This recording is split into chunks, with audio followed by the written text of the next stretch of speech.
It was just another Sunday at the sports bar, neon lights humming, the air thick with fried wings and spilled beer, and men shouting over each other as if volume proved knowledge.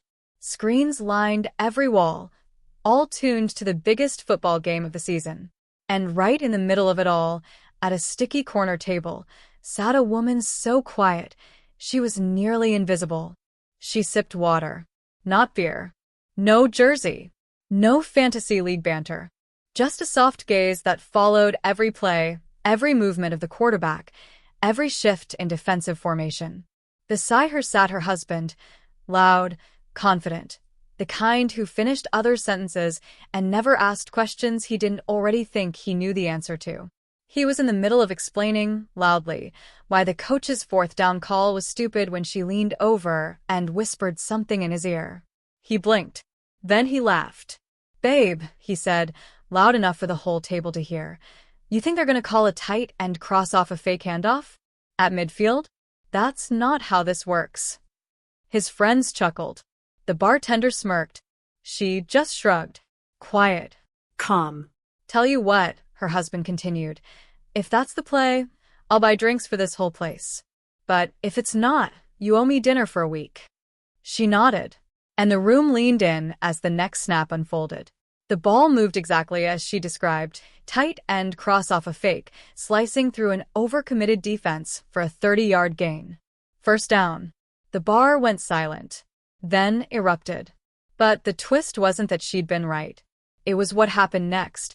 As her husband gaped in disbelief, his friend, half drunk, half impressed, jokingly asked, "All right, what else you got? Got any bets you want to place, coach?"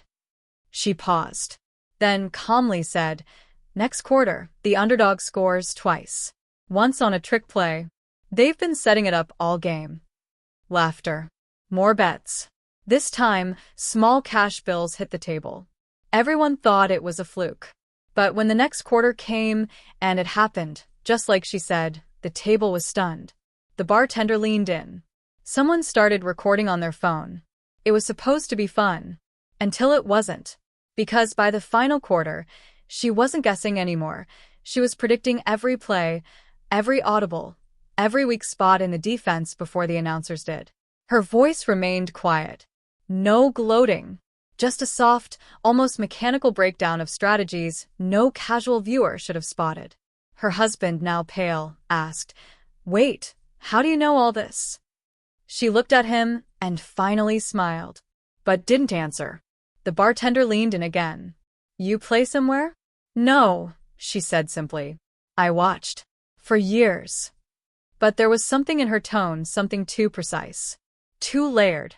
What no one knew was that years before, she'd lived out of a shelter after walking away from a high-pressure coaching internship at a major football program. She had left everything behind after being silenced, mocked, told the sport was no place for a woman, especially not one with unconventional ideas. She had been brilliant. Too brilliant. And they'd buried her. Until now. She had never spoken of it again. Not to her husband. Not to her friends. The quietness wasn't from disinterest, it was protection. Silence had become her armor. But tonight, the cracks were showing.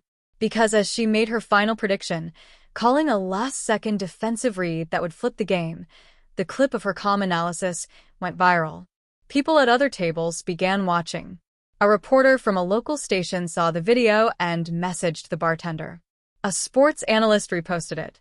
And within hours, her voice, soft and measured, was echoing through trending hashtags. /hashtag, she called it. /hashtag quiet genius. /hashtag football whisper. That night, they didn't just celebrate a bar bet.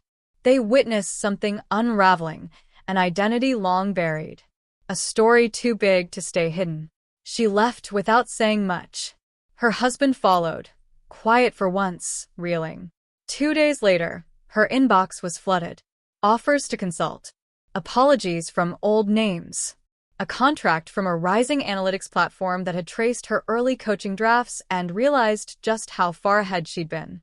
But the real twist? She didn't want the spotlight. She just wanted to build something that gave others like her, people ignored for being too quiet or too different, a real seat at the table.